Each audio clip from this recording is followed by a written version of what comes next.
everybody, Adam here, and we're back with a little more Legacy. Apologies for yesterday, some things came up that I had to address, but we are back today, and boy are we going to play some Magic. So, after I had played some games with the changes that I had previously suggested to Yori and Cephalid Breakfast, I wasn't really happy with where the deck ended up. So I decided instead to look again at Initiative.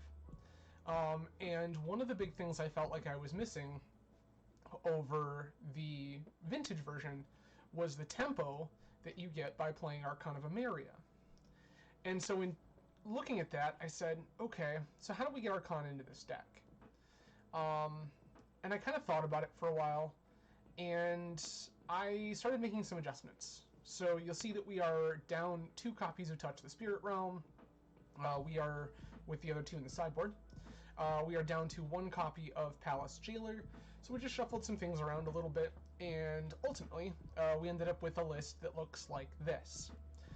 So I haven't done a ton of customization here. Again, it was mostly about how do I squeeze Archon of Emeria into this deck, but in doing so, I think we've ended up with a pretty decent shell.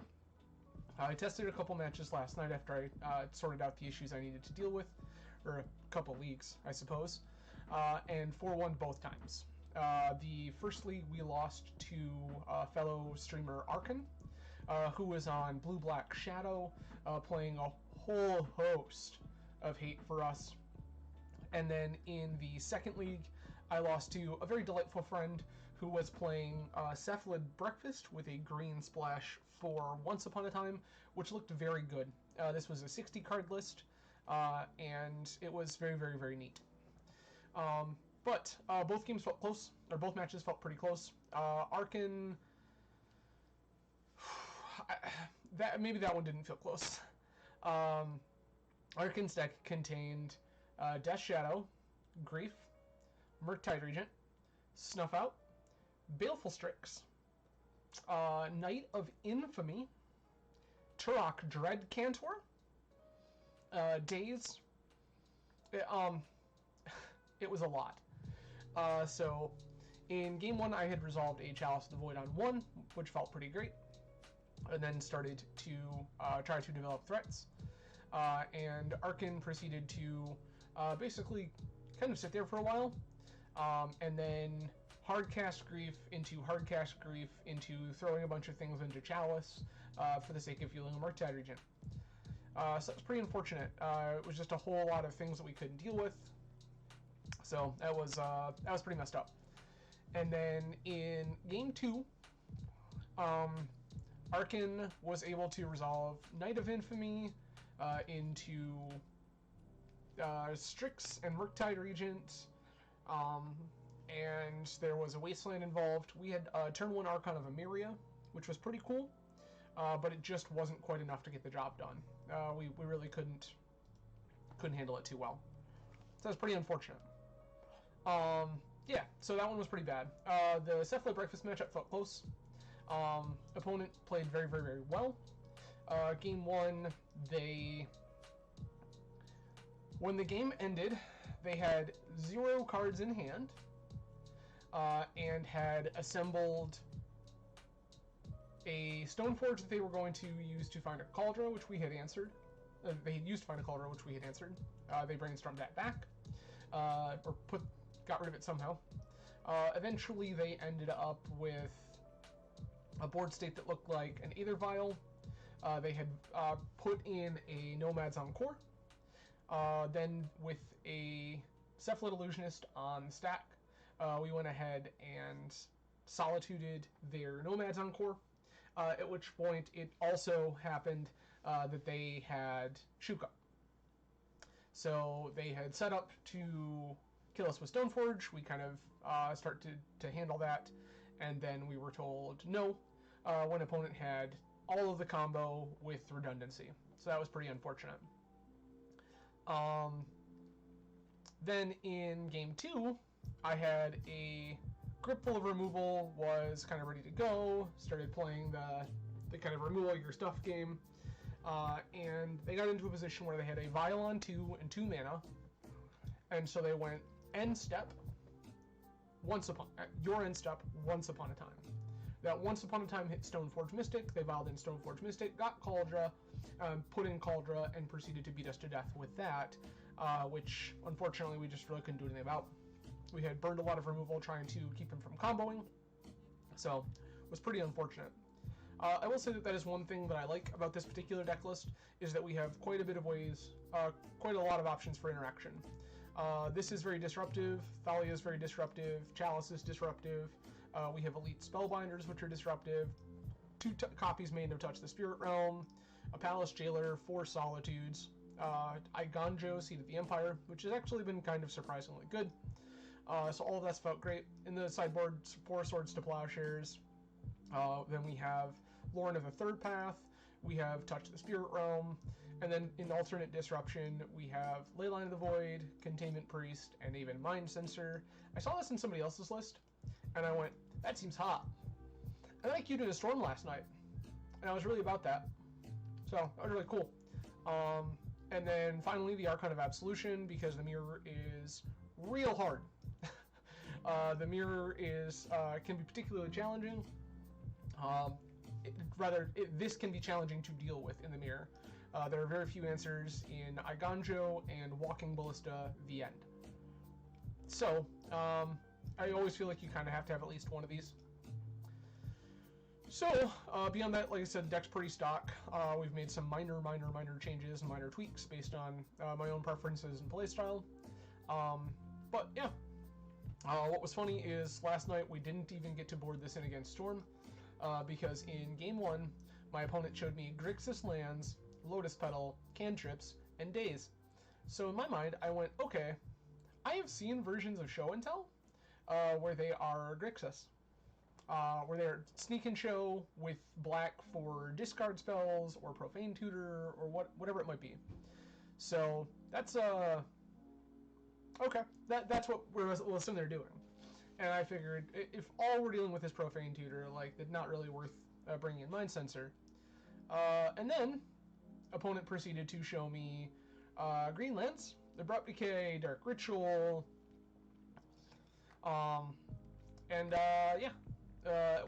In one game, they were able to go ahead and set up a series of plays after taking an Archon out of play that involved playing a bunch of fast mana and a Wishclaw Talisman, using that Wishclaw Talisman, cracking LEDs in response to get Eve, whatever you want to call the Storm Ooze.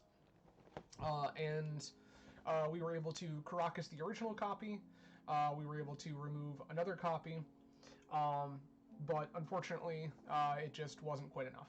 So, but yeah, so that's kind of where we're at right now. Again, this deck has already 4-1'd twice.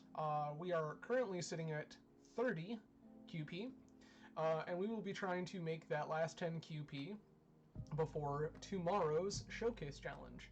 So without any further ado, let's get into this and see how we do.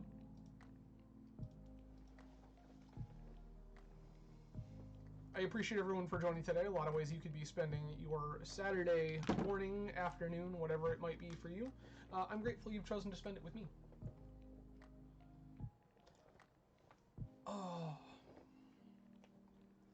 So let us go ahead and see how we can manage this league. Who knows, maybe we hammer out a couple of quick 5-0s and then we don't, we just prepare ourselves for the showcase tomorrow. Last seen 14 days ago on Elves. We won the die roll. This is turn 1 White Plume. Sure. This isn't like particularly disruptive, but we're gonna try it.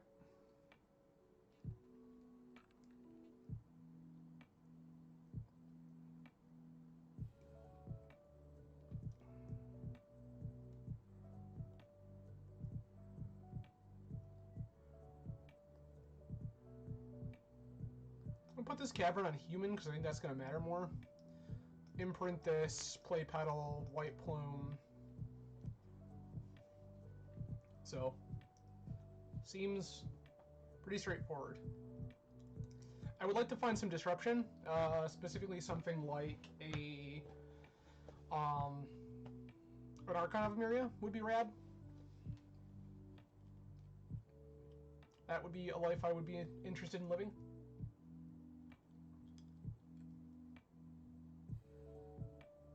My opponent's really, really thinking about their mulligan here.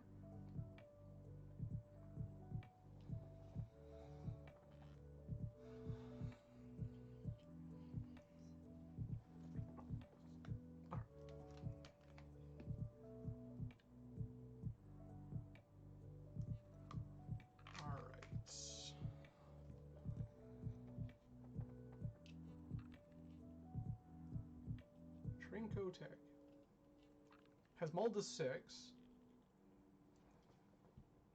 That's probably good for us.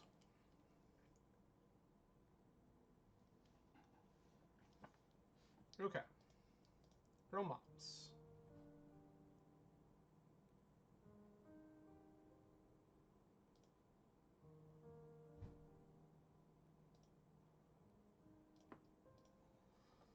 That'll... Human.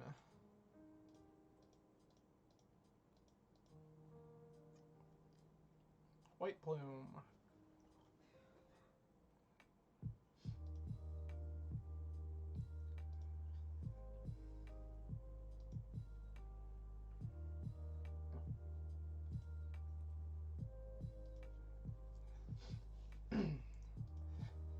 If we draw Soul Land, Lotus Petal, or something like Thalia, it's pretty free for us to play this season Dungeoneer next turn. Yeah. You do you, friendo.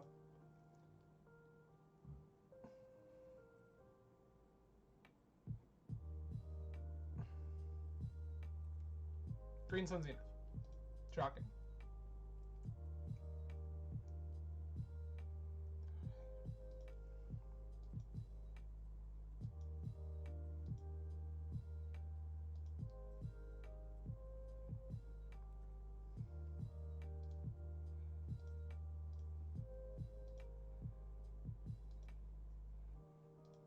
Guess that counts.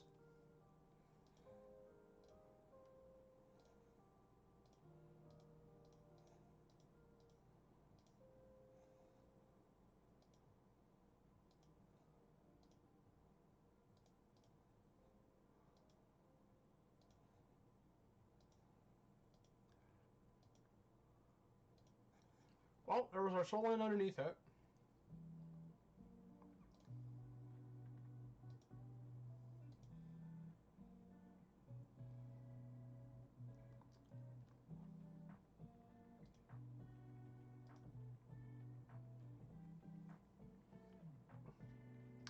Opponent has pretty unrestricted access to basically anything on the planet they could want to do.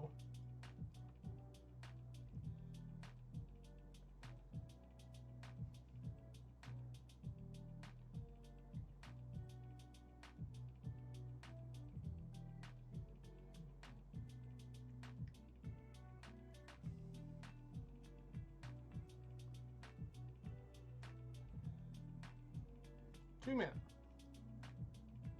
Visionary's fine.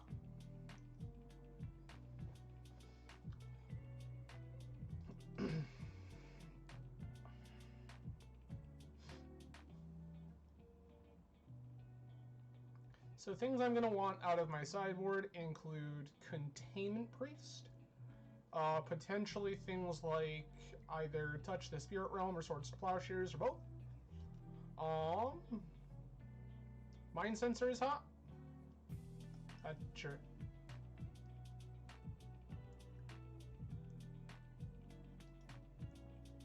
Wirewood Symbiote. Query Ranger. Okay, that's a lot of dudes.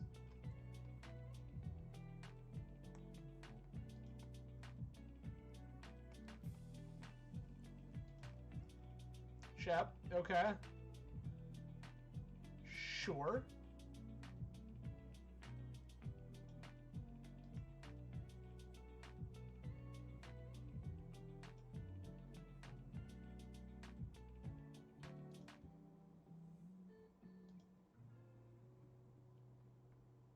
potential is high here that we just like get to play two creatures if we draw them. No, we're gonna draw nothing. Awesome.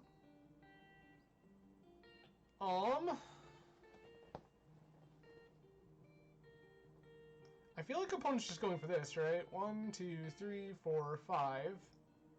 They just play land and then like crunch. This is 5, 10, 15. That seems like it's fine, actually. This will stop glimpse. 1, 2, 3. 3 doesn't matter.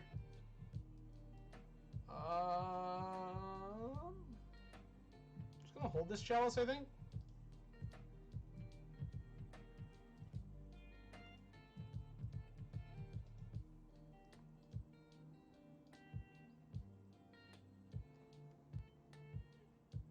Graveyard. Don't need that.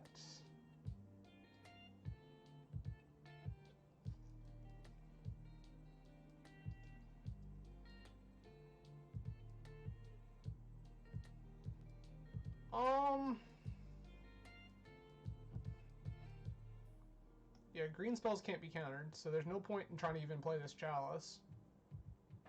Just gonna pass.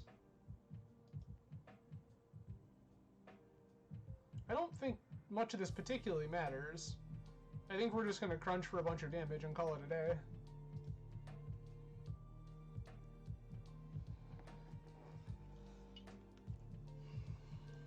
Like, opponent can't really deal enough damage for me to be that concerned. 1, 2. I guess they just have it on board. Okay.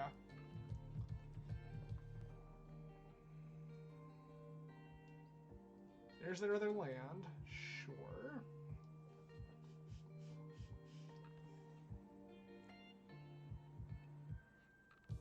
Oh, this is natural order.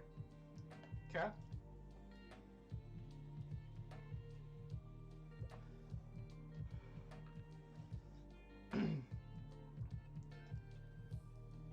Alright, 10, 16, 22. Yeah, we're super dead. Okay, things I want to include. Mind Sensor, Containment Priest. Thalia. Thalia's basically meaningless. I'll take a touch over this other Thalia. Thalia just absolutely does not matter.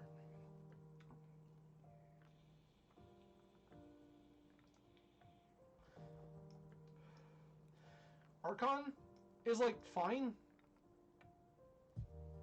I just don't know if...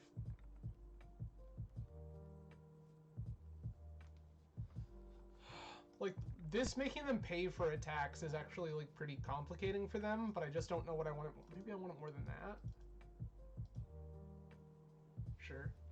I can buy that. I won the die roll I would like to play first, yes. This is too slow.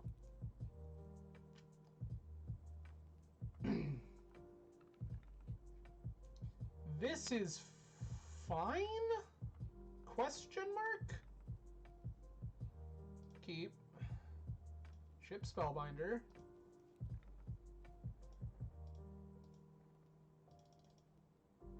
Done?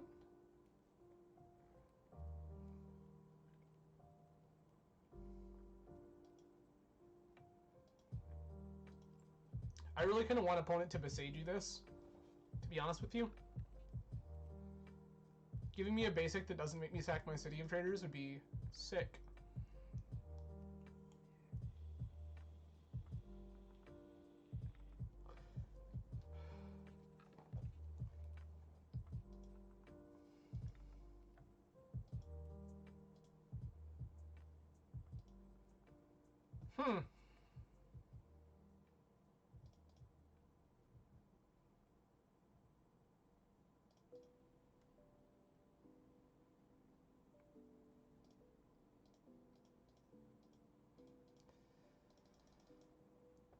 This is going to be disruptive enough that it's relevant.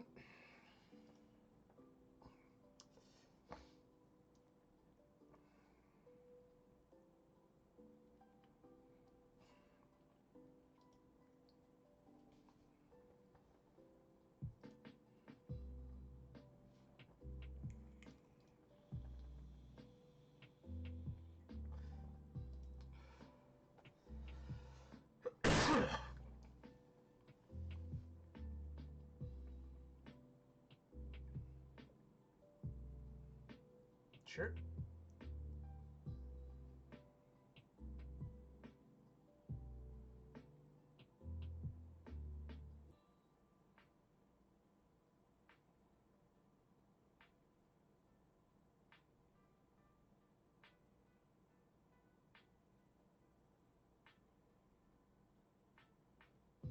Okay.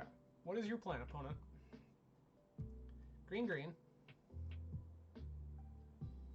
Am I getting my Boseiju wish? Okay, green suns. Sure.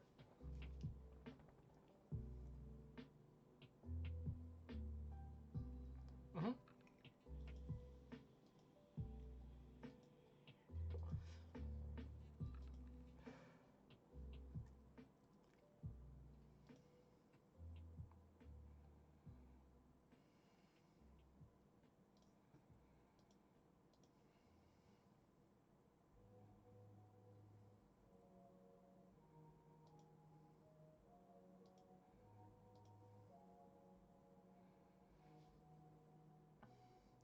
I'm gonna let them put a 1-drop on the stack before I take this Allosaurus Shepherd out.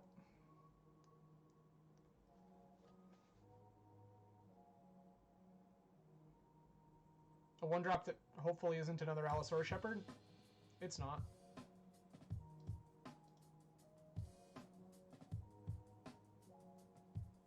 Baby, let's go.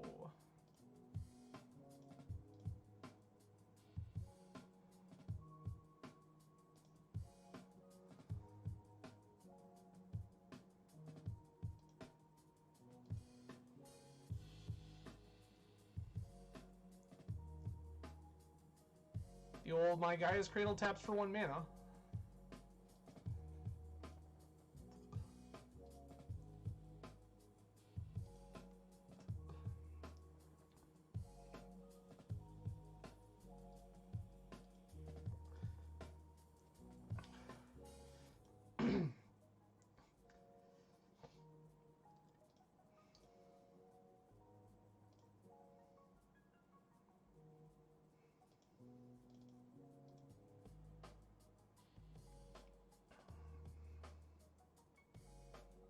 Spellbinder.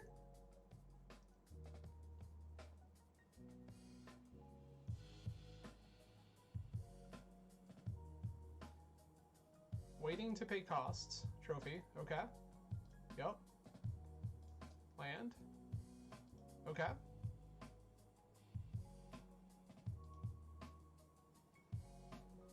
Huh.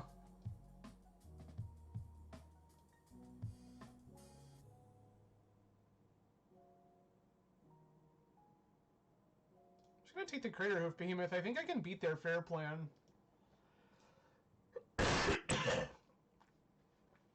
Them getting that trapped in hand was actually pretty atrocious for them.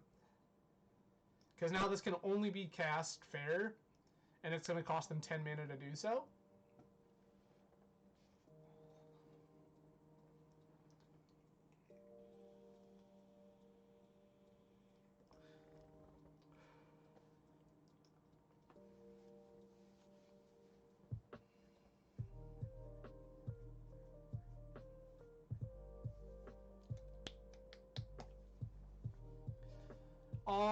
I have been thinking about, now that I have Archon of Emeria, if this can just be,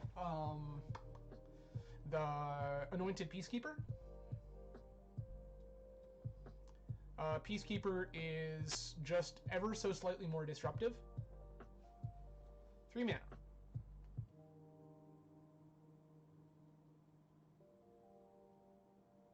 Mana. 1 mana. Green Suns for 2.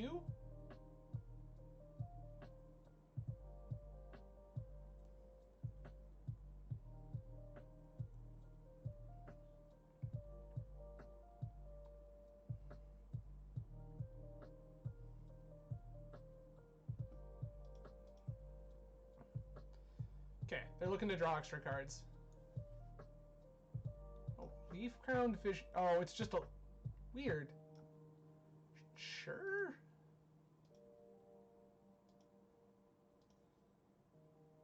They're still just trying to draw extra cards, but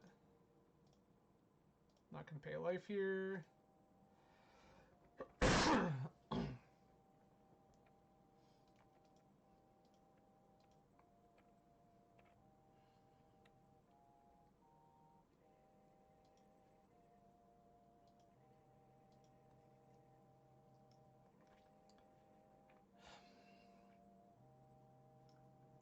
I don't know that this is good. 2 mana. Query Ranger, sure. This is going to be Bounce Bayou, untap Dryad Arbor. Drawing a card.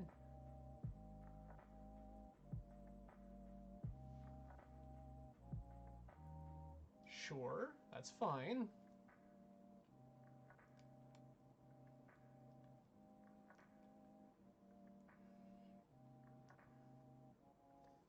Nettle, sure, that's fine.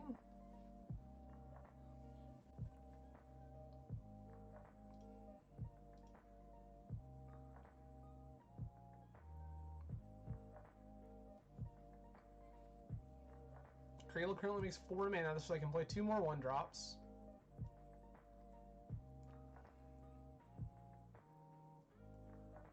They're choosing to cast Once Upon a Time. That is very odd, knowing full well... Oh, because this only triggers off elves. Sure, sure, sure.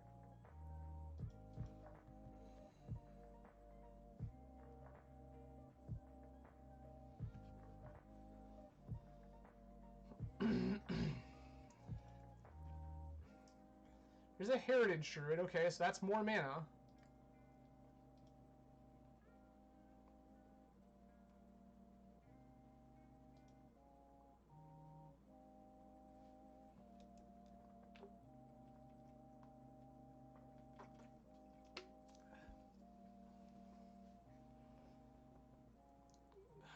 Okay.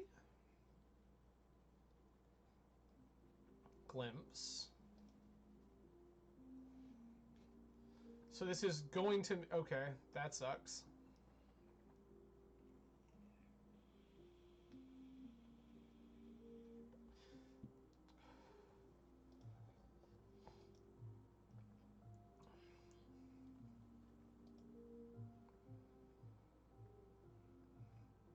One, two, three, four, five, six. Sure.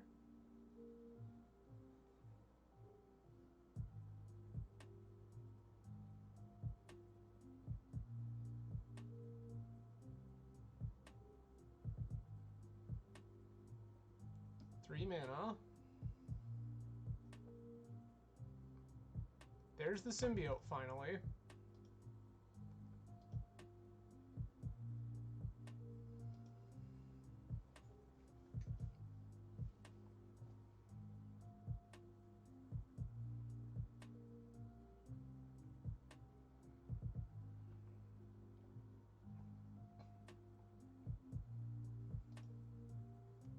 Sure.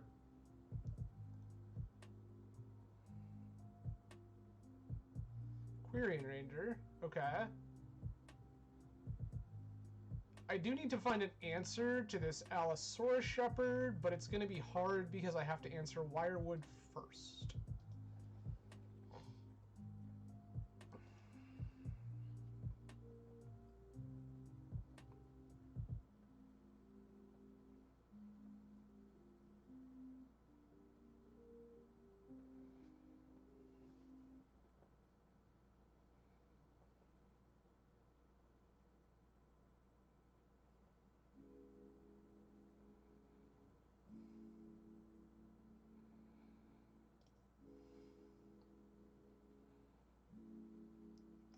And oh, for progenitor. Oh, for...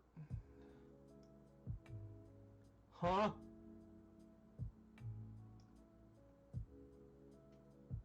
Wild. Yeah, we super lost this game. Alright, cool. I felt like we had a reasonably disruptive hand, right? Like we had... Chalice into no chip damage for you, or very, very, very slow chip damage, into a couple turns later, I guess we removed a, what's his face? We removed an Allosaurus Shepherd, and we got rid of Craterhoof.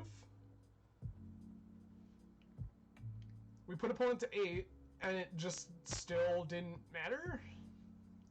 I mean, maybe I needed better disruption. Maybe I just needed to mulligan towards something that had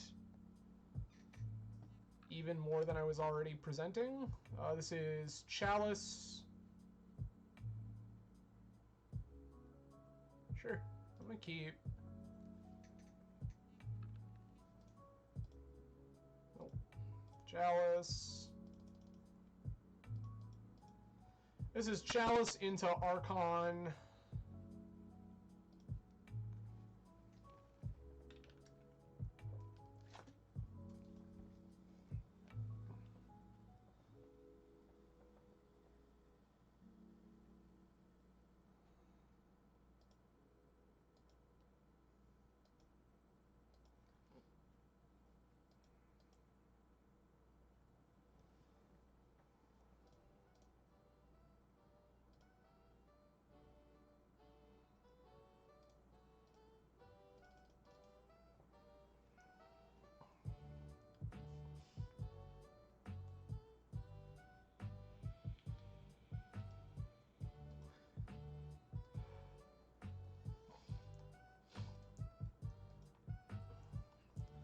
Feels like it's probably Delver. I was wrong. Confirmed, not Delver. Marshflat says could be Stoneblade, could be Cephalid Breakfast. There's the Stoneforge Mystic.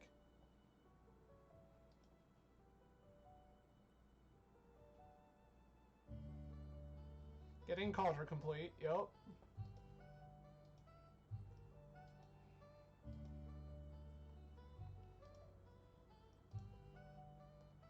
Human. Thalia, uncounterably.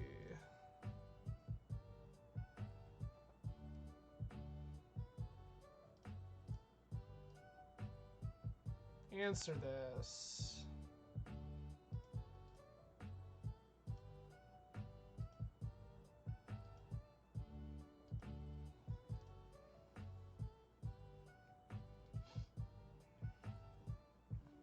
Sure.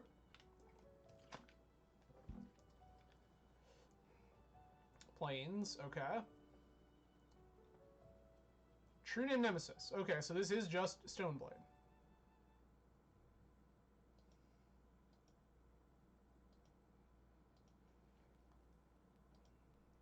Alright. Well, we cannot attack.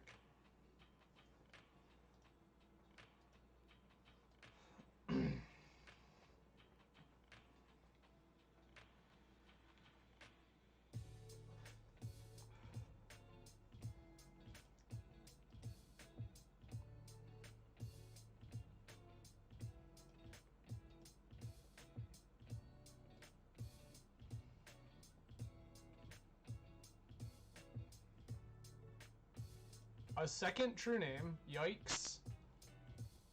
That's a lot of damage. Okay, that still doesn't do anything.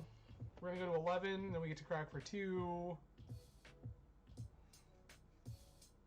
Opponent may not even attack with second True Name, so that we don't even get to push any damage.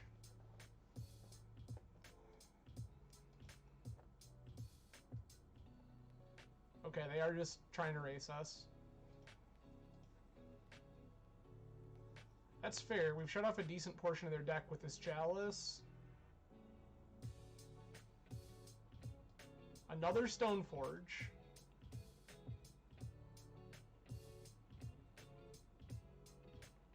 Go grab Batterskull.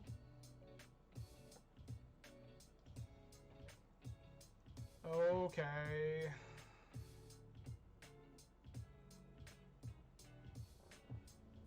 God, well that's unfortunate. So I know 2 of their cards in hand are weapons. I cannot play Chromox and play a threat this turn.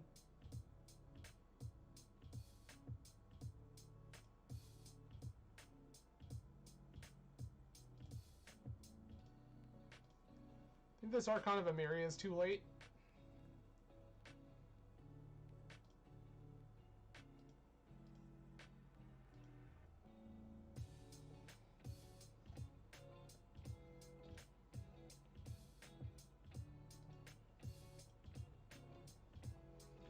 I think we're pretty dead. Opponent having double True Name right off the get was pretty savage.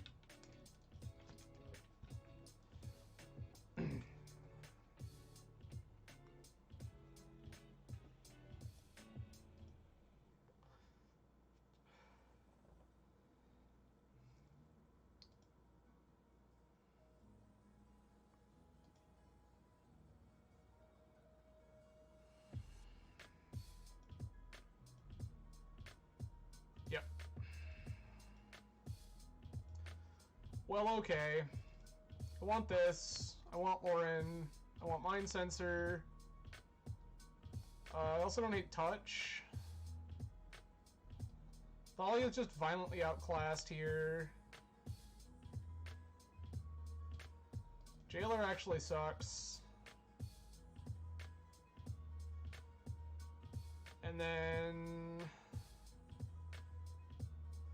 Shave 1 Chalice, because it matters less?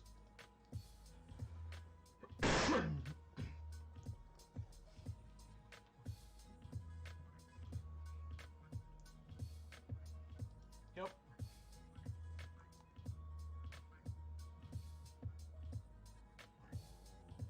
I'm gonna keep. Lotus Petal.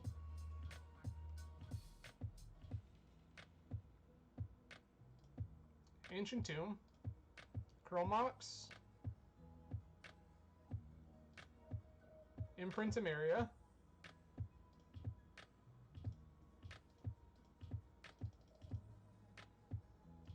Archon of Emeria.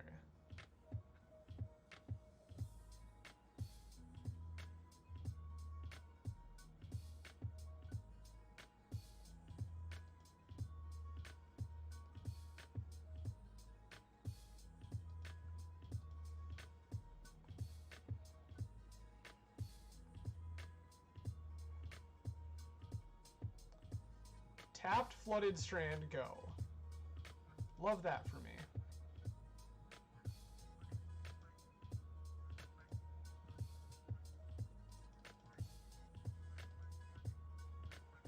Elite Spellbinder.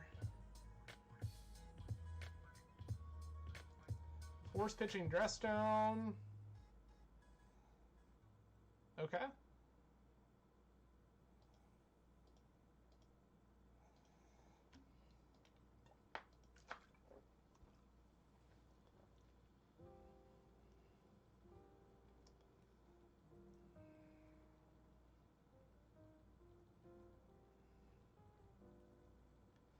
They had Basic Island.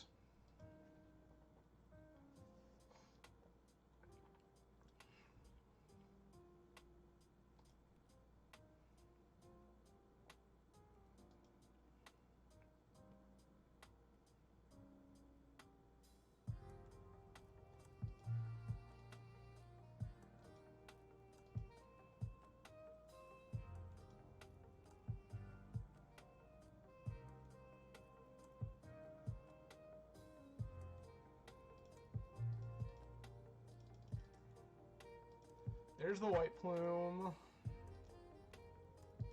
Not exactly what we're about right now, but it's here.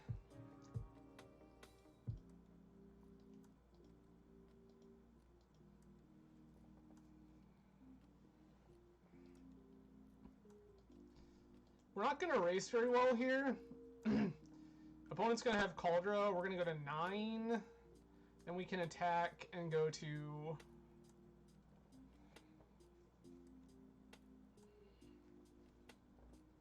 Okay.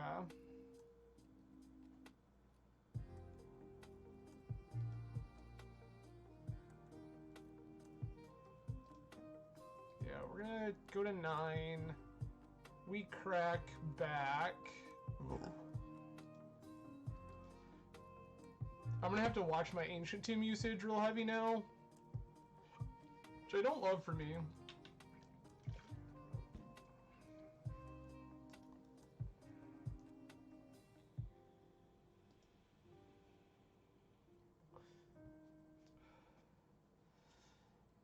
I suppose I have been lucky enough to find a bunch of mana. They have another basic island.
I'm just gonna fetch another basic.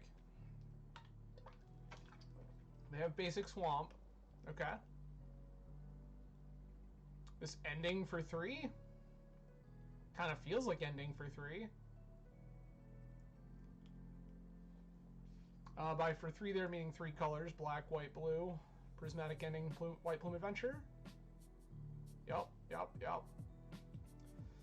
Alright, we go to 4.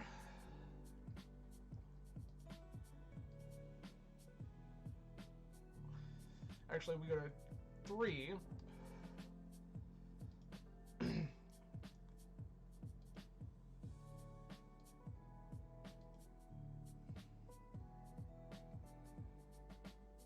I need to draw a Solitude or a Touch of the Spirit Realm. Like right now.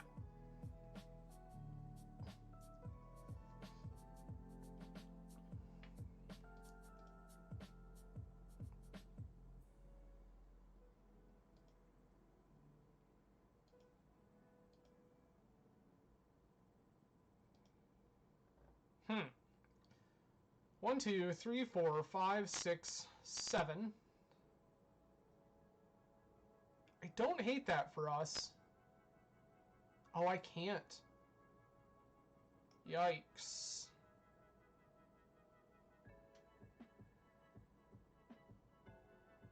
Yikes. Yeah, we have died. Like, I can attack them, trap them. They go to 1. They would have to make a pretty severe mistake. Yeah, it just isn't. That's just over. That's unfortunate. 0-2 is not how I plan on starting this league. Given that we 4-1 twice last night. Big yikes. I think as a general rule, those hands are pretty defensible, but that was truly unfortunate. Also, I see you hanging out there. Hello and welcome, Yokel. Glad you could join us.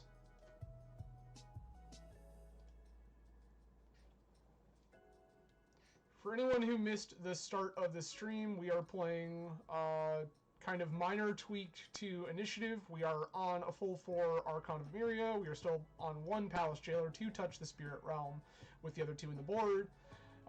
The rest of the list is fairly stock, other than these Aven Mind Sensors, which are not uncommon, but not the most common.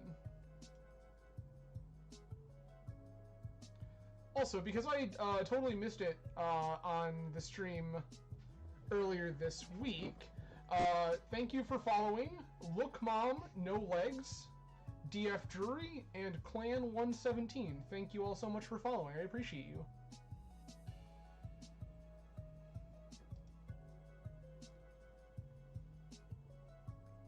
I have had to adjust my microphone position because there was some conversation about some feedback going on, just with the placement of it in proximity to all of the other electronic devices back this way.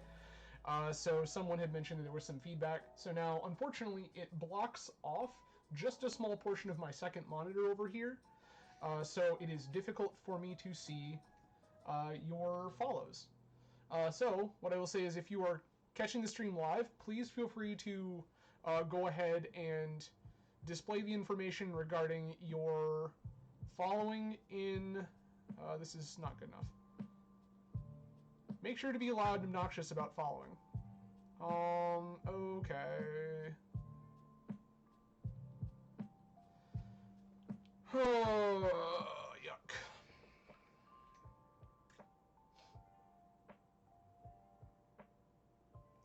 So I can go Cavern of Souls, pass, Archon of Emeria. I don't think going to 5 is better. I'm just going to ship one of these Dungeoneers and call it a day. Archon.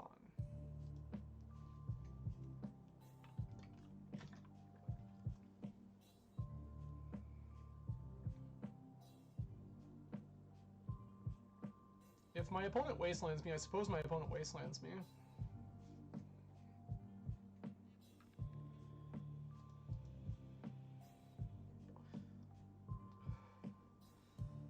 It is Delver!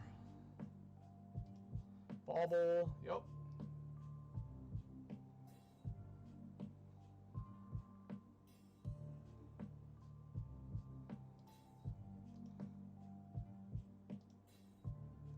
I think I'm going to Solitude, Pitch Touch here. This is going to make them have exactly Force of Will. Days doesn't matter. They do have exactly Force of Will. They have pitched another Force of Will, so they had 2 Force of Wills.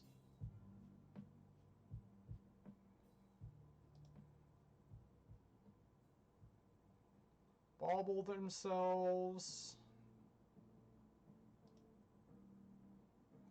City of Traders.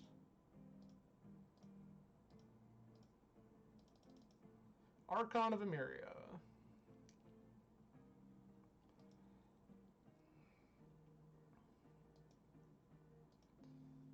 Do you have the bolt?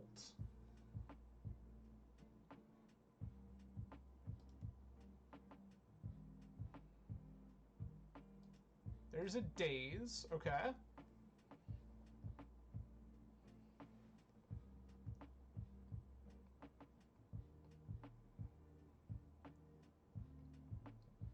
They do, okay.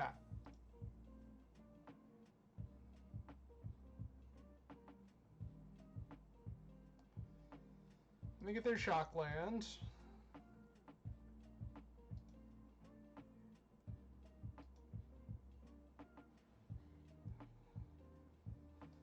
Second Delver is kind of annoying.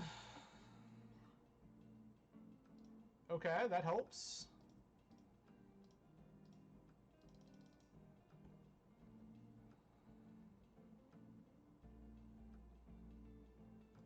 Resolves. I will not. It feels like opponent has a Murktide Regent they'd like to work towards.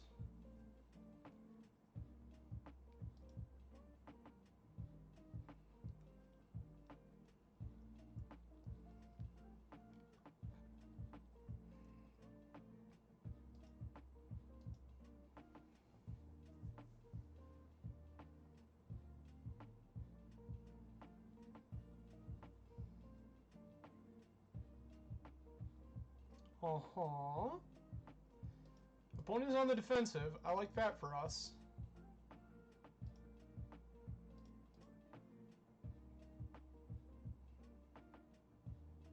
There's our one spell.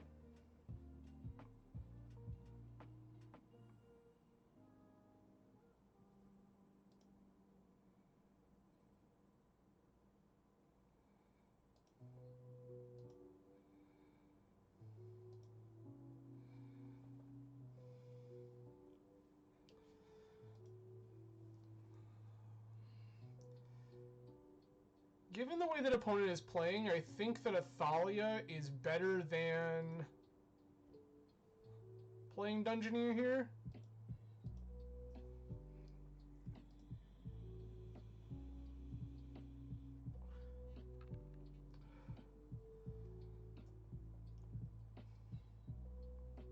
Blue, Murktide. Yep. These are things that I anticipated. Okay.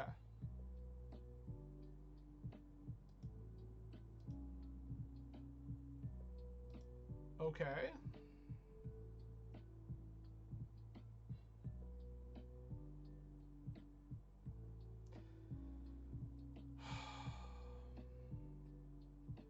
Six, 7, 8, 9, 10.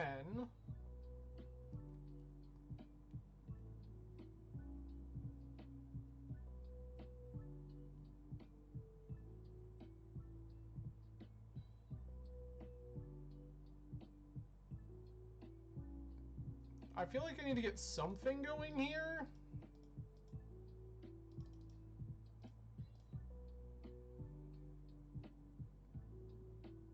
Opponent's last card is Daze. This will be upsetting.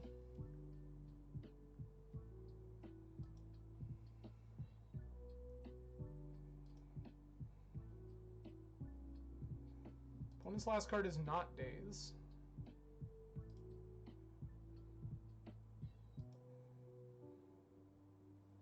No point in attacking here.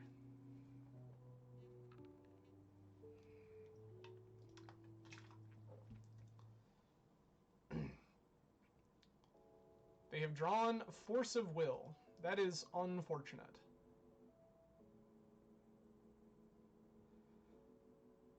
I can block Delver, take 9, go to 5. Yuck, I guess.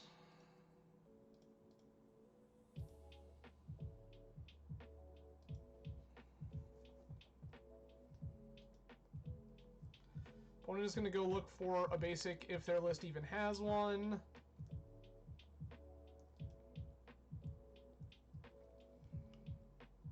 They do have a basic island. Look at you go, opponent. Proud of you.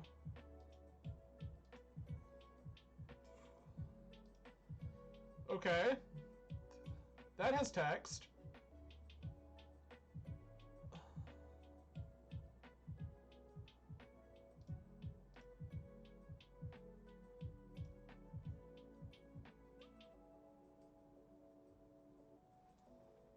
So, anything I play gets Force of Willed. Guess we do it anyway? They're just letting it happen. Oh, they don't have a blue card.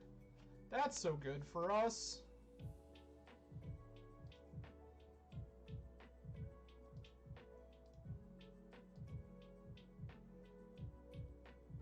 We draw City of Traders, not what we were looking for here.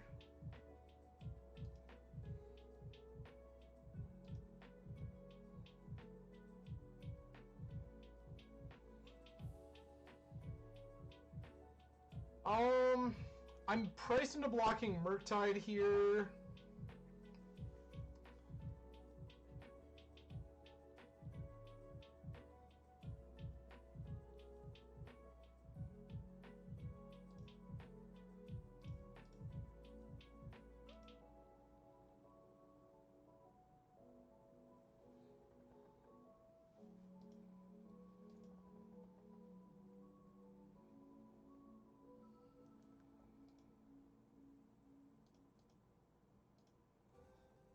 Took their Force of Will.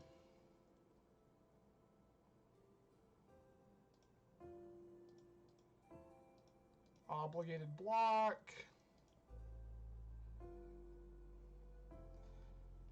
They get to forge onto one of their idiots. They have the bolt. Okay.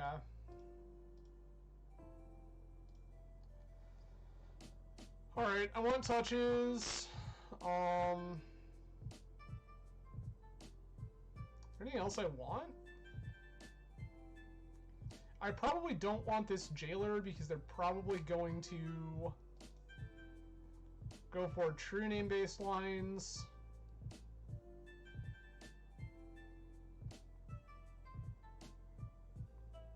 I can cut Athalia. I'm tempted by Mind Sensor for the purpose that Mind Sensor is another flyer, and it also triggers Dungeoneer. And I think it's more disruptive than Thalia. Sure, I'm into that.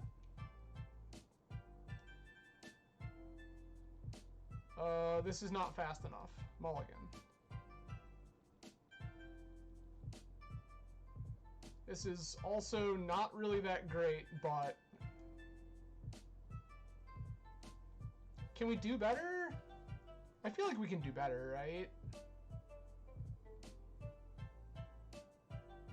I have to ship one of these anyway. This would be like... Turn 1, Emeria tapped, go. Turn 2, Ancient Tomb, Archon. I just don't feel like this is a winning hand.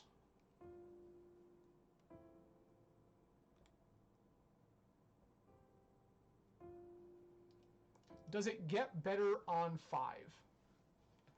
Sure, we could have like a turn 1 threat or a chalice. All of these things are in the realm of possibility. I think I'm just gonna keep this. This is like questionable. We'll play this tapped. Nah, I would not. If opponent wants to spend their turn wastelanding me, they can spend their turn wastelanding me.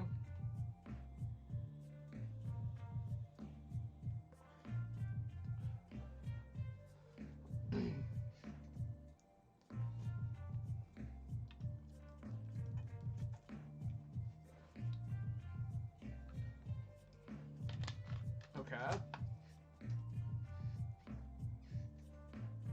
They are not wastelanding me, that's good. Ponder is fine.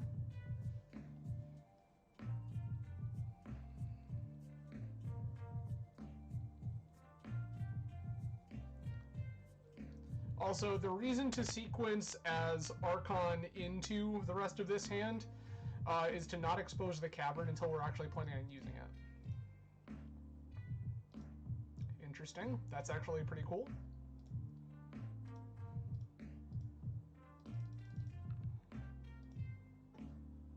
Go ahead and counter it if you want to. They are going to daze it. Okay. I still to this day don't understand why Magic Online asks you to do that 37 times.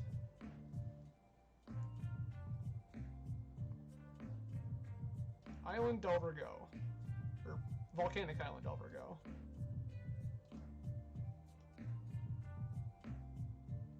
Ooh. Does that fix anything? Not really. Human.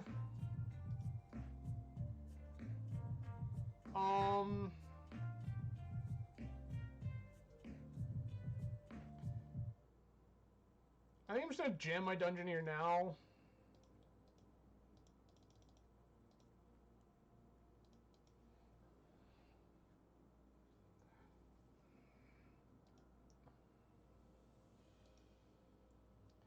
They do know the top card of their library, I think.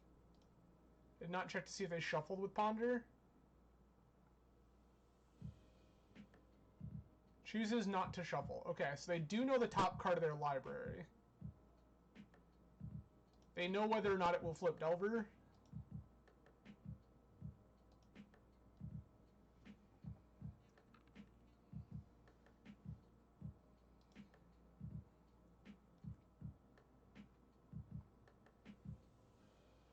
It does. Sure. Okay.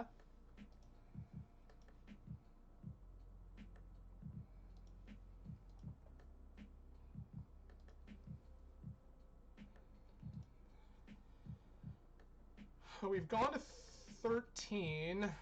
They're going to get their basic, if it's not already in hand. It was not.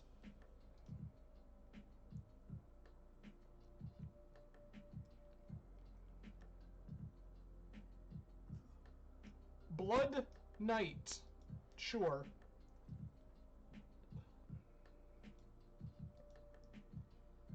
What a strange game. Okay, this is actually really interesting. This got cool all of a sudden. So I can go ahead and play this Thalia uncounterably.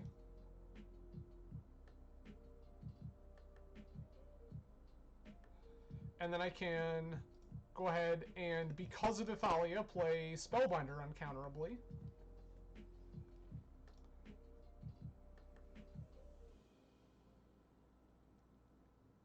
Wow. Triple Murktide Regent, you say? You're never blocking this. I do like the Mind Sensor. We know these things are in hand.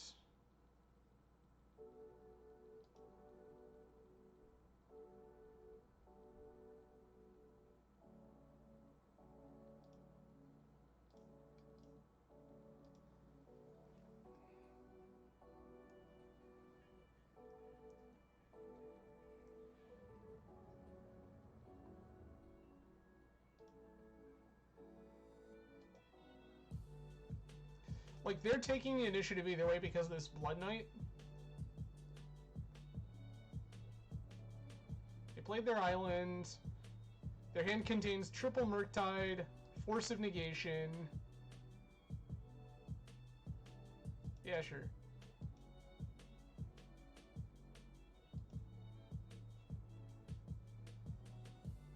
They are likely going to forge onto Knight.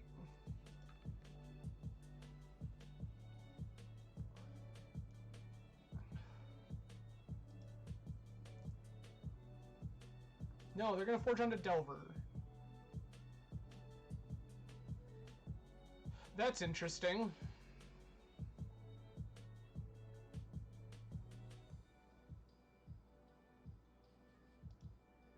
They have cast a Murktide Regent.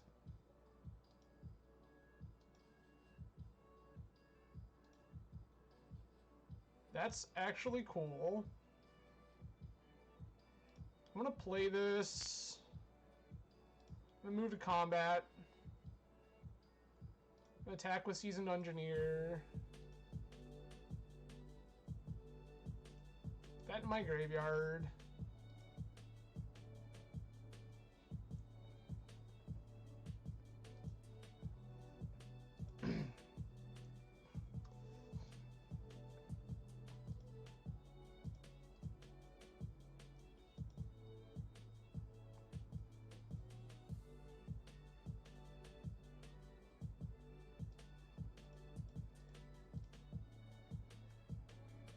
Play this uncounterably because of Thalia.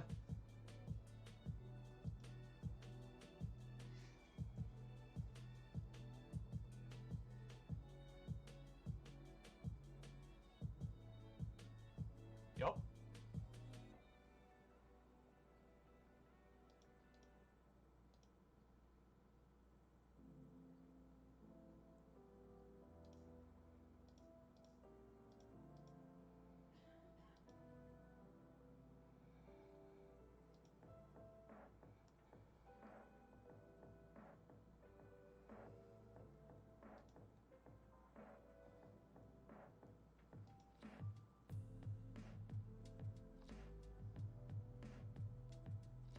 Like, if they had forged onto Blood Knight like they should have, we're just dead here?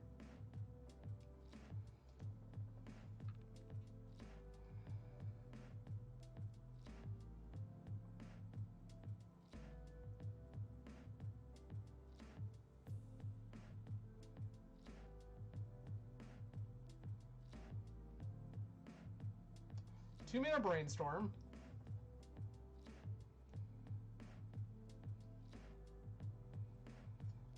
I don't know what they're hoping to hit here. They just died a Dungeoneer. Yeah. Okay.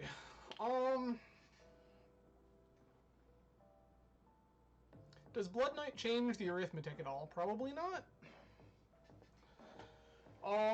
I could try playing Leyline of the Void to just entirely negate the existence of Murktide Regent. Is that worth doing? Probably not. Is there anything better than this Singleton Thalia? Probably not. Like, this Jailer is pretty loose because opponent just has a ton of stuff that can attack past it. There's a non-zero chance that opponent is on, like, Torpor Orb, but, like, we have 4 touches that can answer Torpor Orb, too. Sure, I'm just gonna run this.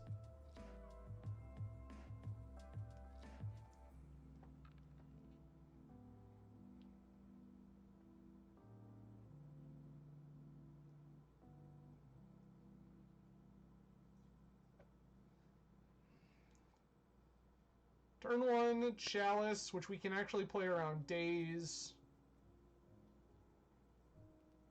I'm gonna keep.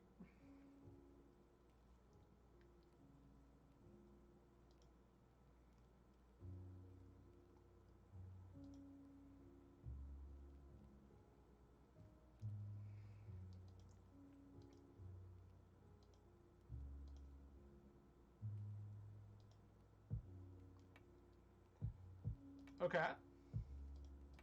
Lotus Petal.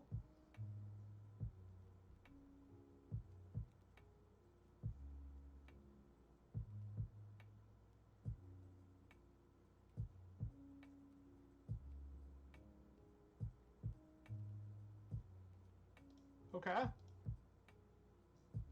Nope. We got what we wanted here.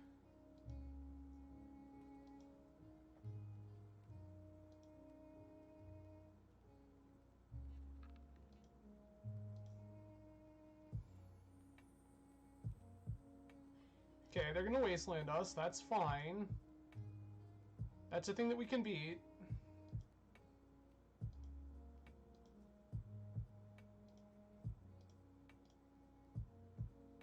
Not gonna pay life.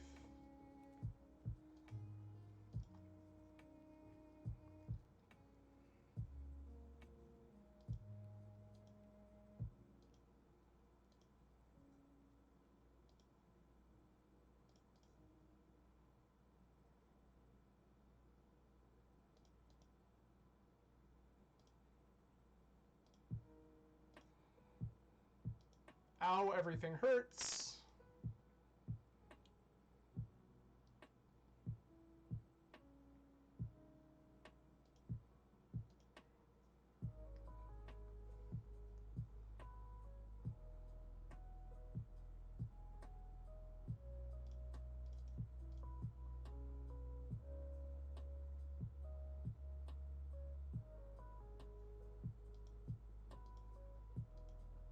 That's excellent.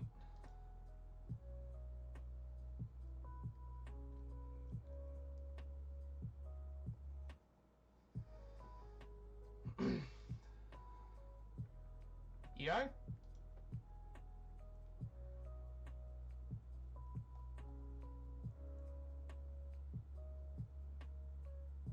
Ponder entered the exile zone. Ponder will be gone forever. Sure.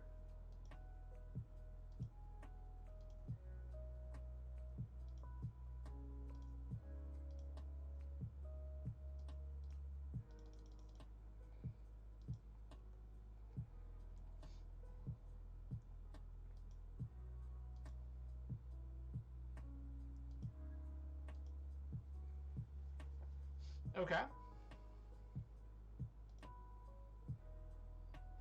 The other volcanic island we knew about. Here's a second EI.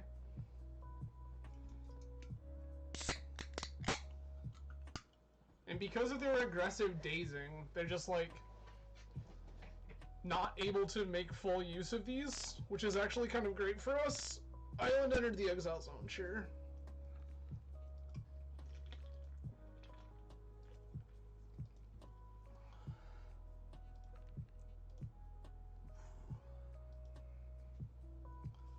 No reason to take game actions here. I want to save the Solitude for when it matters.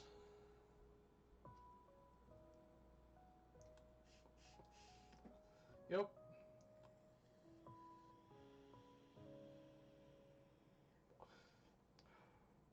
Fucking true name. Yep. Yep.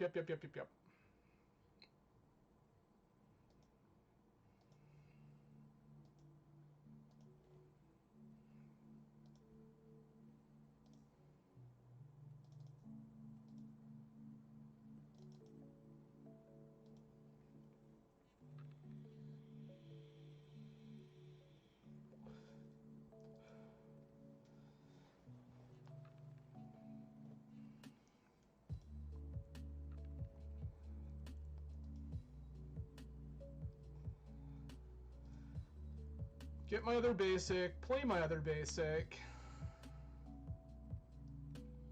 They're gonna attack. They don't get to find their basic because they exiled it to EI.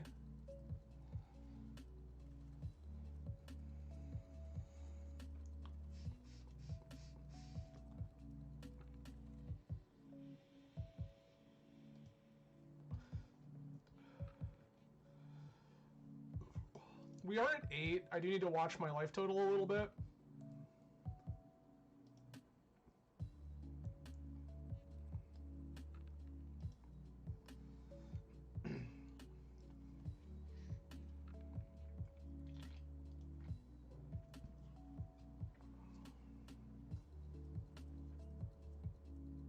Yup.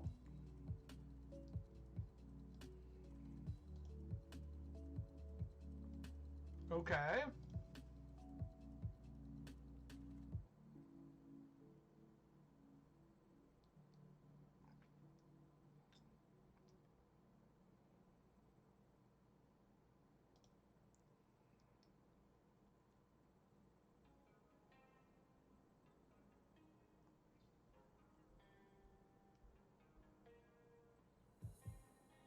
I'm going to move to combat. We're going to attack again.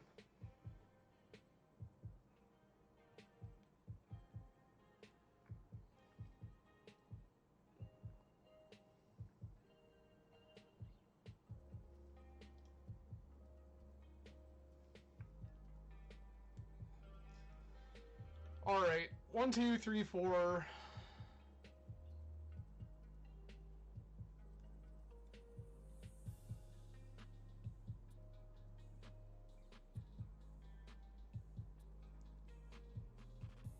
This is wild.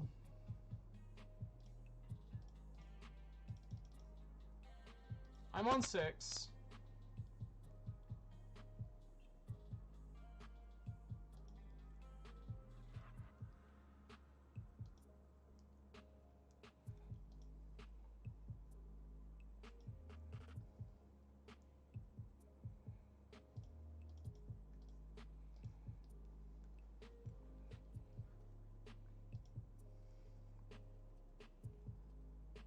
Trap them.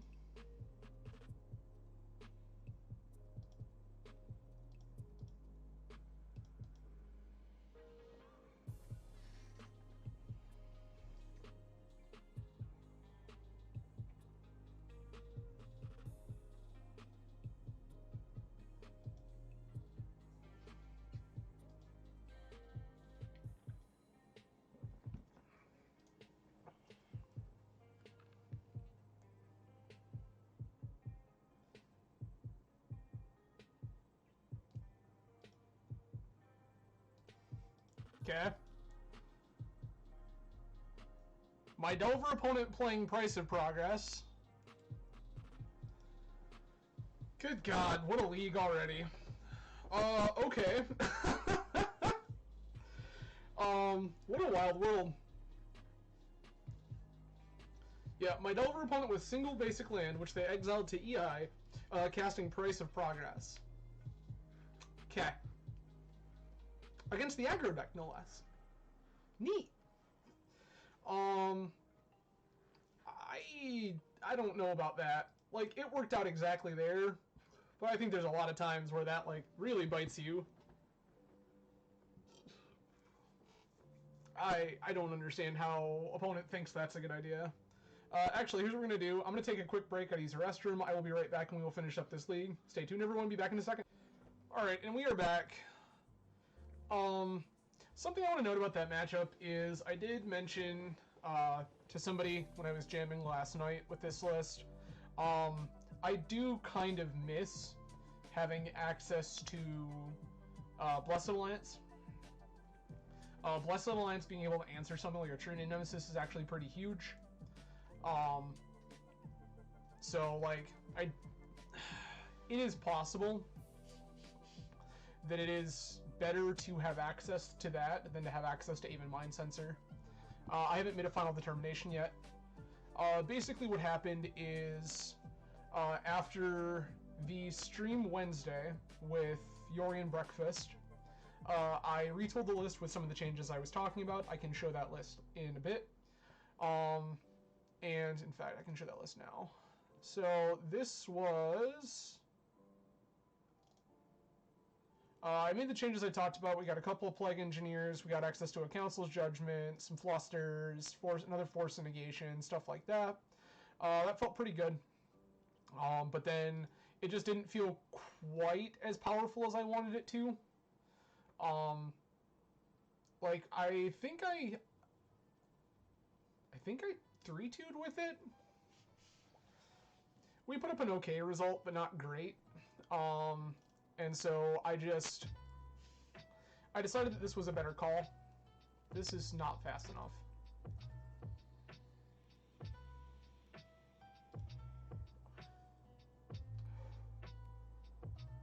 I'm gonna ship City of Traders.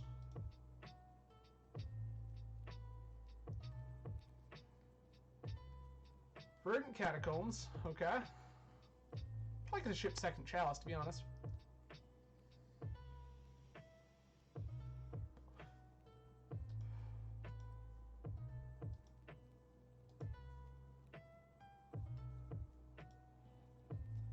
Okay. Play this. Play this.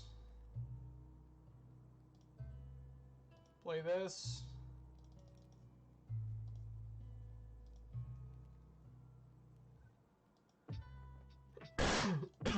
Go.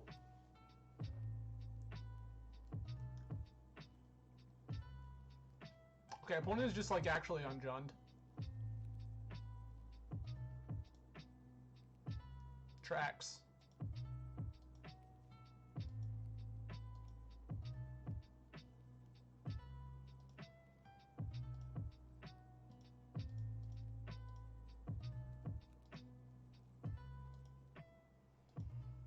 That's frustrating. I saw black fetch into Badlands and my brain went, gotta be a Reanimator. It is not. And that's going to hurt us immensely.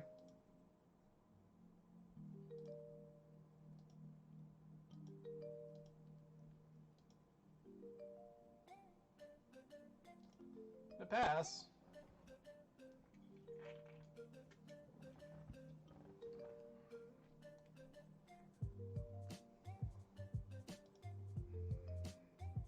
Okay.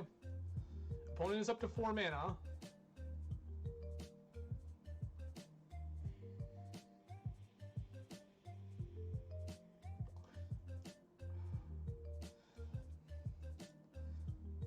Sheoldred resolves. Take 2. Play a City of Traders.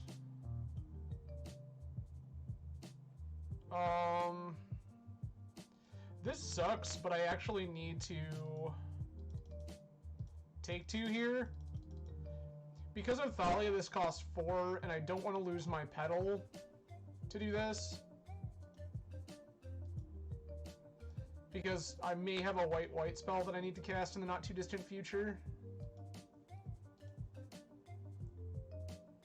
Also, Jund with Sheoldred is very interesting.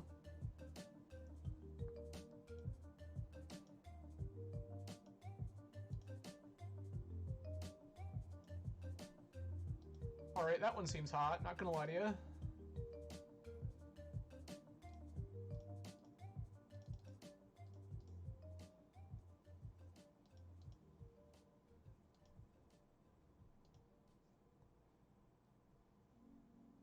Oh, our other basic is already gone. Well, I wouldn't have necessarily done that if I thought about it. Probably would have done the same thing we did last turn.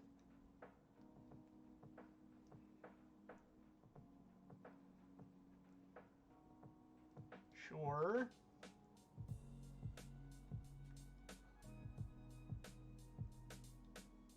Taiga. Is this Minsk and Boo? Feels like Minsk and Boo. It is in fact Minsk and Boo. I would love, love, love, love, love to find a Caracas.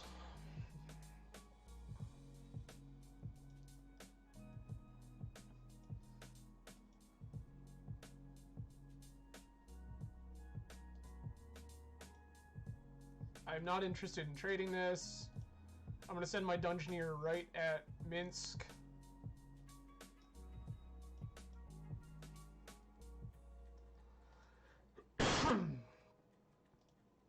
Opponent's going to go grab a basic of their very own.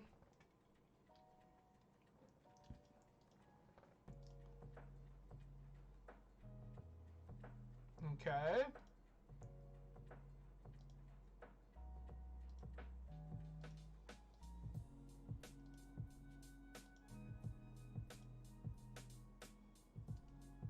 That on top. Oh. That is a small mistake. I should have played this Archon of Emeria first.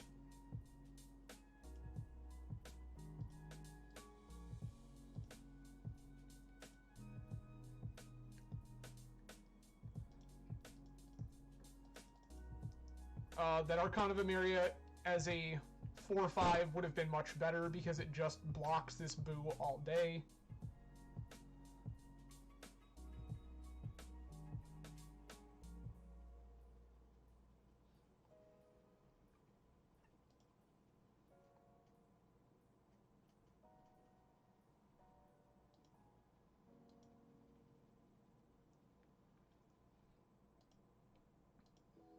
I'm gonna go 4 here.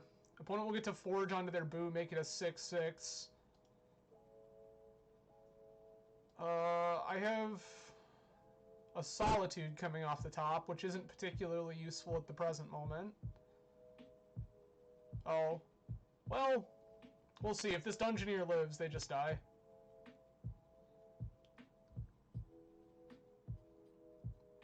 Right.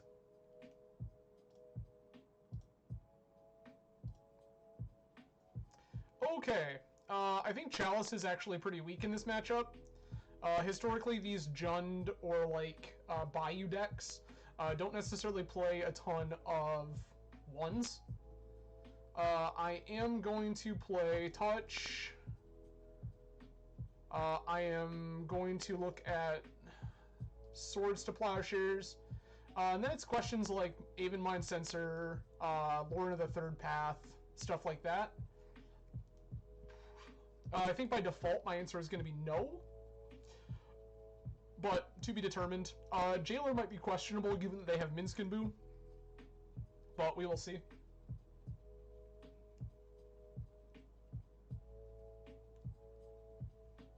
Yeah, what a savage beating. I totally messed that whole game up because I misread, like, opponent fetched and put them on Badlands, and I put them on Reanimator. So I said if I chalice 0, it shuts off their petals. If I chalice 1, it shuts off Ritual and 1-mana Reanimation spells. This is turn 1 Spellbinder. Yes. I think I will. I'm gonna go Chromox, Imprint Thalia, Ancient Tomb, Spellbinder.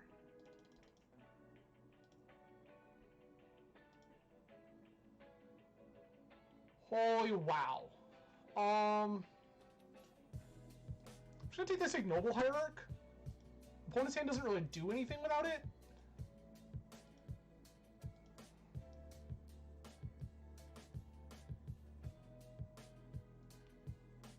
There's the Bloodstained Mire.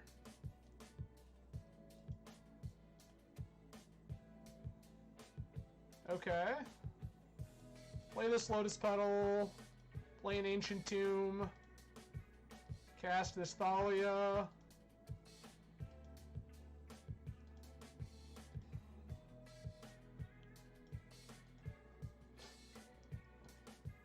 That was very, very odd thing for opponent to do.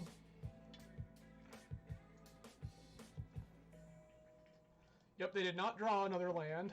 That's excellent.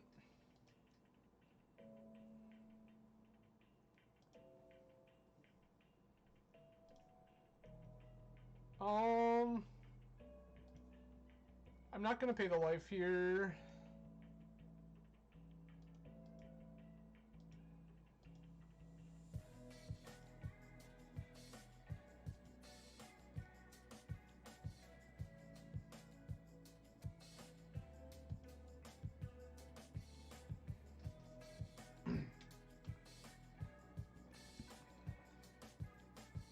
Cool. Yeah, opponent made a bad keep there.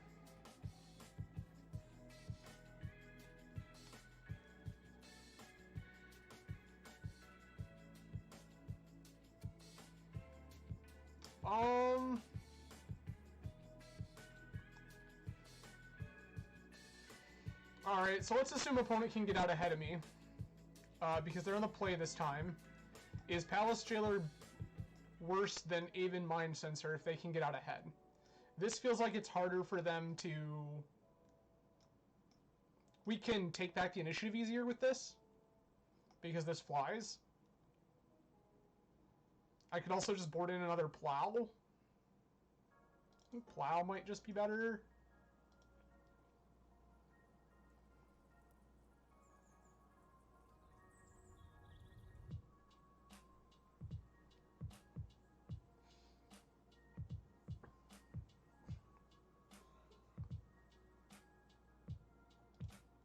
This is turn 1 tap Demaria, turn 2 Ancient Tomb Archon, turn 3 Dungeoneer.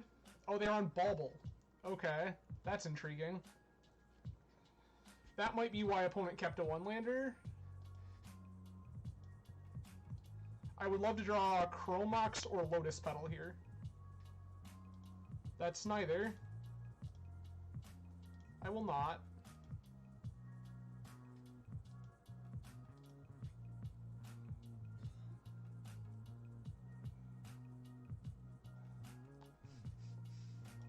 Bayou, sure.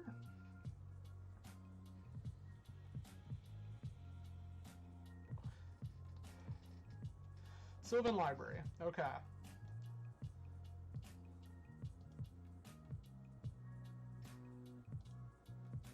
Interesting. I'm gonna play this Lotus Petal in advance, then I'm gonna play Ancient Tomb and play Archon of Emeria.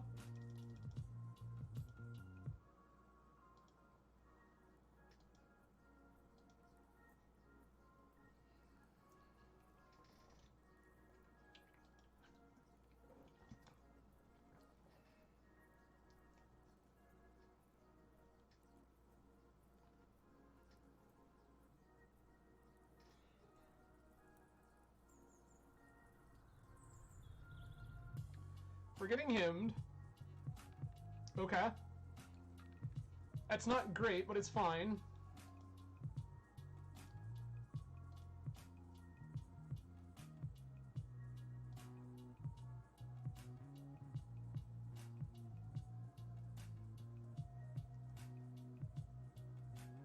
I'm gonna play Cavern, name Human. Then go ahead and Dungeoneer here.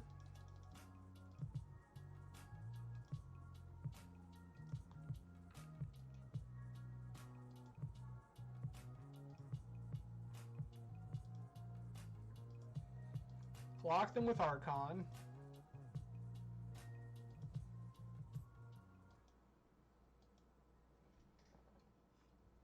Mason, thank you. Message me about it later. I'm not really ready to talk about it publicly yet. I'm still processing some stuff, but I'll be okay.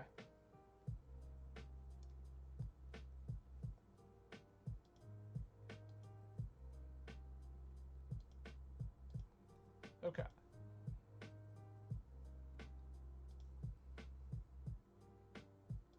Forge on Archon of Emeria.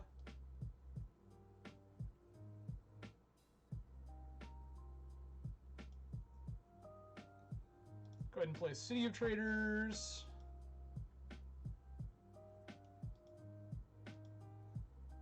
Move to combat. For sure. Appreciated.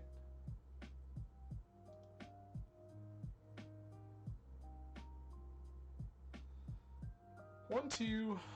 Next turn we can just cast an Emeria's Call, which feels like it's pretty hard for opponent to beat.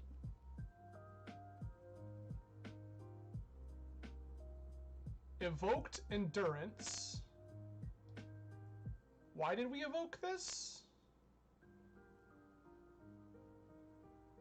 I need an adult to explain to me why this was just evoked. That has to be a misclick, right?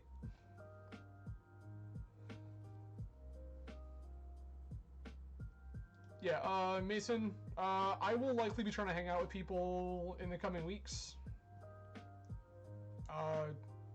Just get out and do some stuff. In fact, actually, Mason, are you still potentially interested in teaming with people for the team event? Night of Infamy, sure.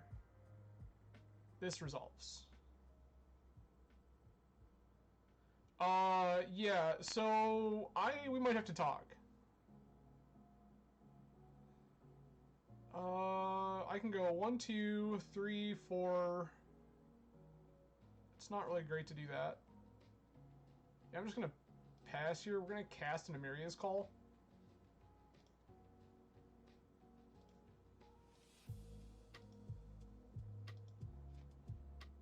Trap you. Well, Plow's not great.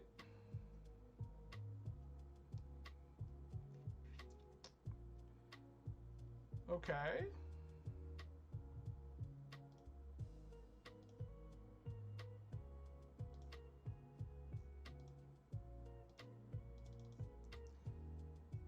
White, white, white. 1, 2. Grade 2 4/4s.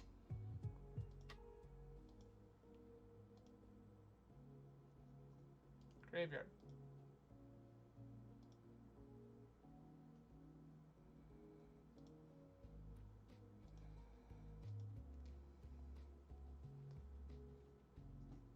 Oh, yeah, 2 weeks.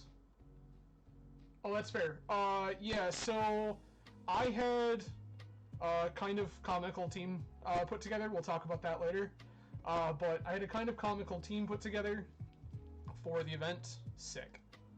And then, unfortunately, our Pioneer player had to drop out because when the date was finally announced, that is a week that they already have a family obligation. That's fair.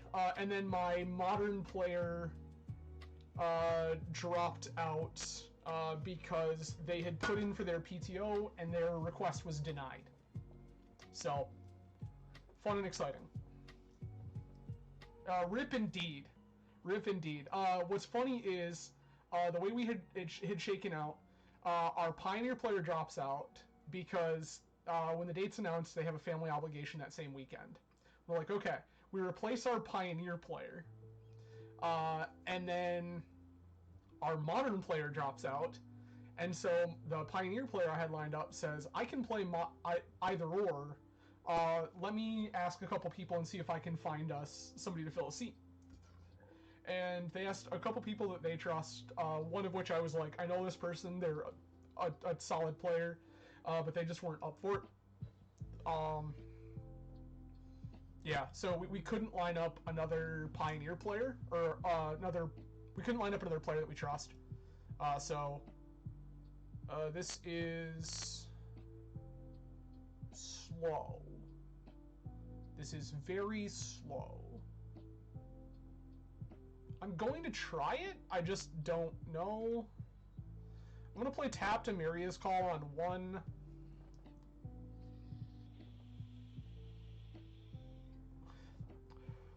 Oh, Travis, if you want to hear about the lulls, message me later about the contents of this team. Chancellor of the Forge, make a 1-1. Sure. Am I getting creativity? Is that what's happening right now? I have seen the blue-white version. I don't actually like the way that that's constructed. I totally understand the appeal. Like, don't get me wrong. Yeah, this is like, who's playing Chancellor of the Forge? Like, this has to be a creativity deck. Which means I think this is going to be hot fire.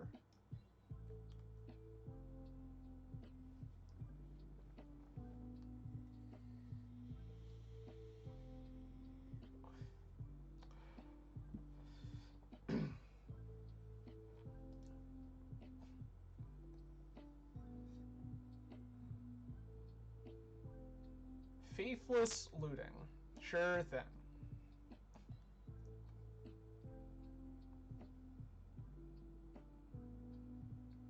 Oh, I did not see a version playing Energy Field. That's particularly interesting. And I love the ever-loving shit out of that card. Hey everybody, give me 2 seconds. I'm gonna open my blinds and let a little more light in.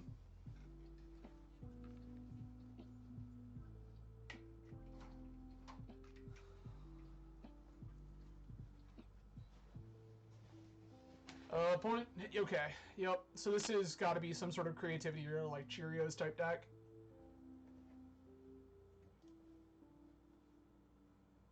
Yeah, 100%. That was an old thing. People used to play that in like Rip Helm decks. Yeah, so Archon of Emeria. I have a feeling opponent will have a difficult time doing their thing with this in play. Just throwing that out there.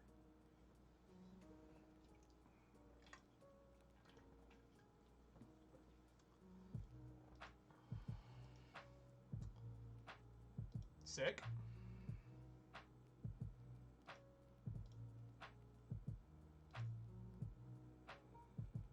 Seasoned Dungeoneer.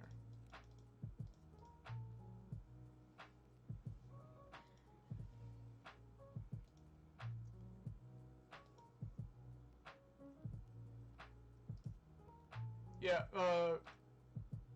Mason, you're kind of talking to the West Michigan Lord of Energy Field. That was my jam for quite a while.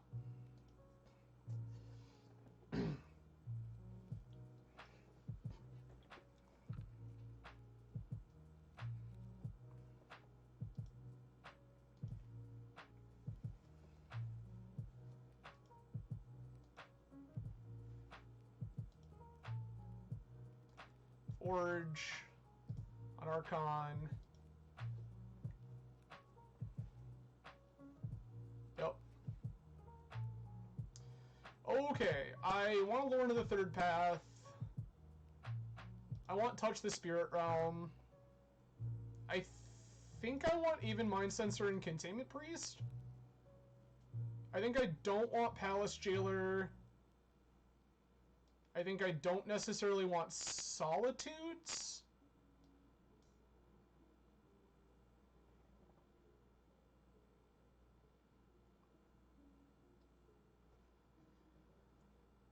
So, here's the thing, right?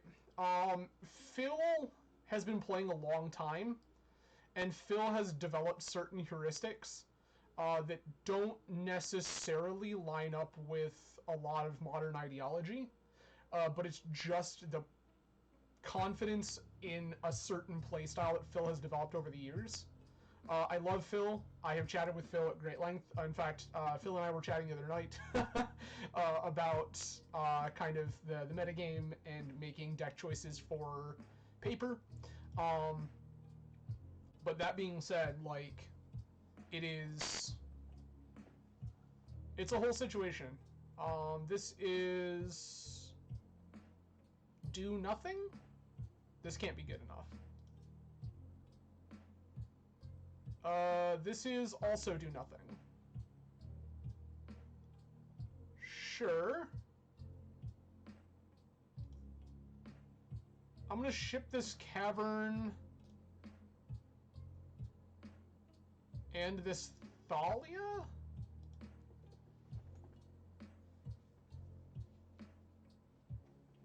Oh, that's totally fair. Honestly, I feel the same way about Manguchi.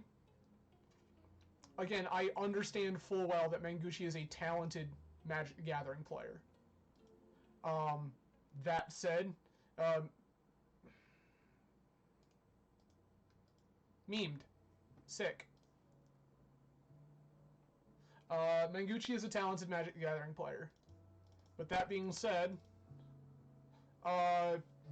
Manguchi being a talented Magic the Gathering player does not always relate to choices that make logical sense. So also, opponent just oops me on turn 1.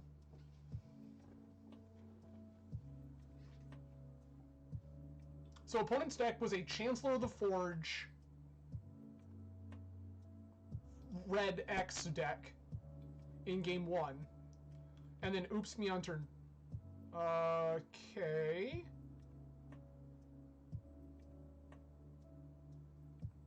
So, hear me out.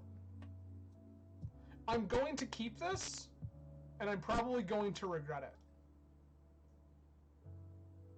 But let me explain why. I'm going to go Leyline of the Void. I'm going to play my Chromox. I'm going to imprint this Elite Spellbinder. And then I'm going to Chalice 0.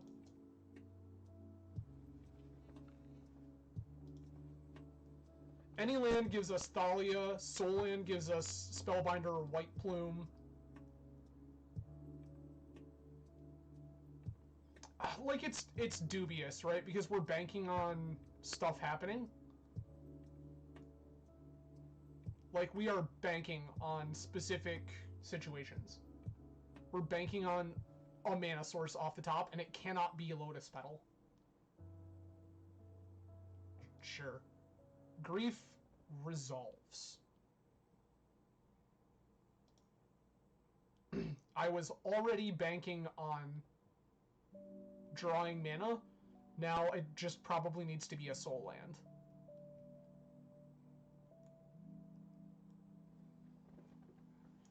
Yeah. I kind of figured that would be the case. Okay. Grief into Therapy. White Plume Adventure, sure. That's whatever.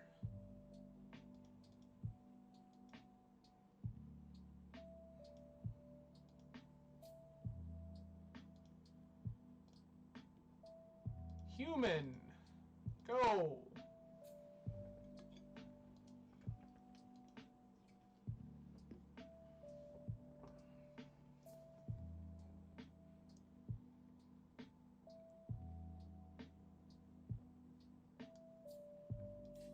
Yup. We're gonna play the misery game.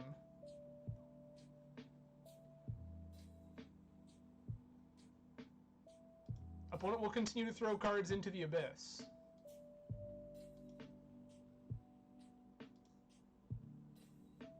Alright. So, if we draw basically anything now, we can cast any of our spells. We just need to draw Threat, the end.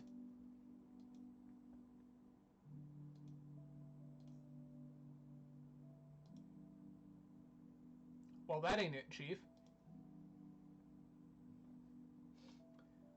If opponent wants to waste a discard spell on this Amiria's Call, I'm okay with it. I would not say this is fine. We need a clock. I have 2 of them now. Look at how good our deck is.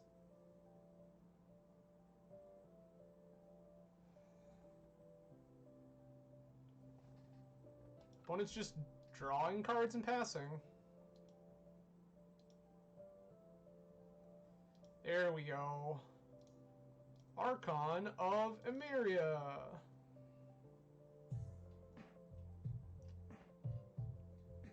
Shouldn't it pass?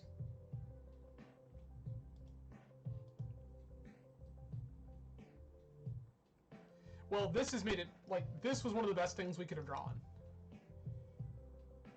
Yup. That costs 0. Yeah, Archon of Emeria was one of the best things we could have possibly drawn. Saga, that's fun.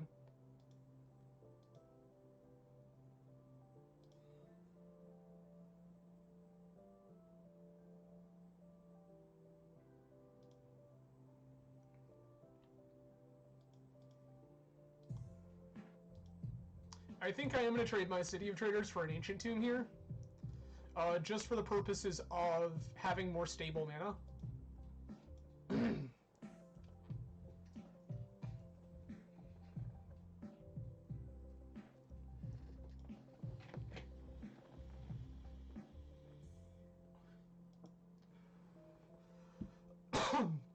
My god. Opponent is also a painter deck, apparently.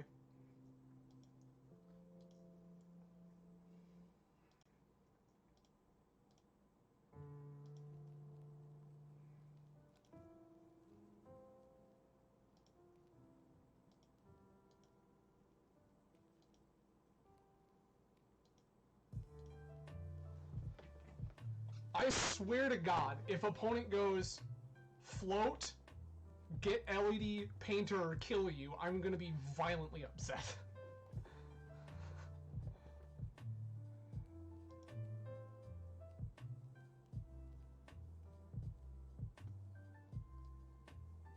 Chromox, okay.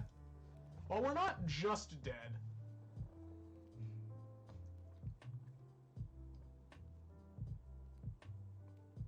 White, white, white, 1, 2, 3.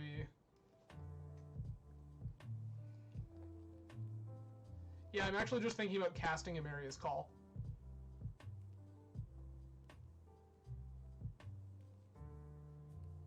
Oh, it's alright. Yeah, like I said, Mason, last night we lost to Arkan on Blue-Black Shadow with Baleful Strix, plus Knight of Infamy, Turok Dreadcantor, Murktide Regent, Daze, Grief. Like, I just don't know what we were supposed to do in that matchup. Okay. Well, I like this a lot. I'm not going to take any damage here if I don't have to. It doesn't feel like there's a good reason to. I grab our basic here. I'm going to play that.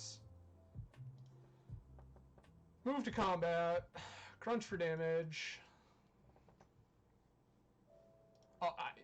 Everybody is so terrified of this deck because everyone plays so poorly against it. Like, people are warping their decks a lot farther than they need to, when the answer in most circumstances is just like, okay, I have to find an answer to this. I now have to Lost Well.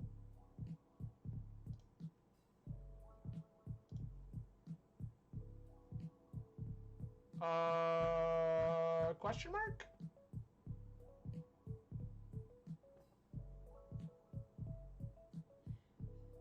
Three, 4, 5, 6. Neither of these are good enough.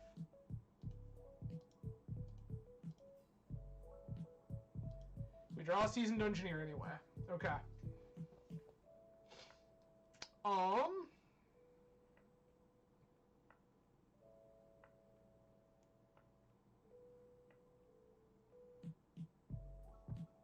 Like, I just don't even know what we do here. This is just such a ridiculous cracked thing. Like, how much of my removal did I cut? 4 Solitudes, Palace Jailer, all the touches. I have no removal. This thing just gets to do what it wants. Yeah, we're just stone cold dead. God.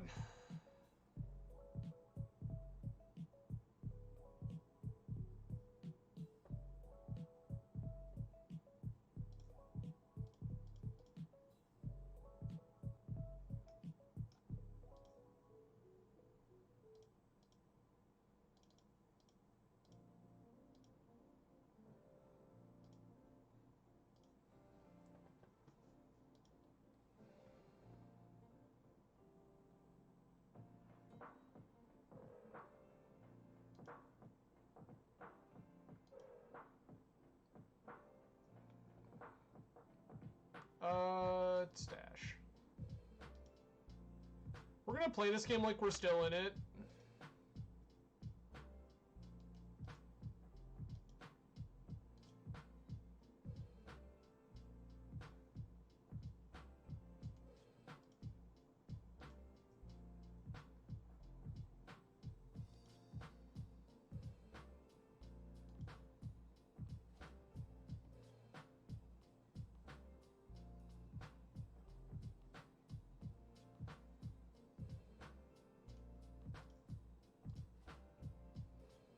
Okay. Yeah, so it was turn 1 in game 1, or pre-game, we saw reveal Chancellor of the Forge, make an idiot, Chromox imprint Chancellor of the Forge, attack you. And then we had, in game 2, they oops killed us. Like, I don't know how you beat all of these different game plans. I just don't.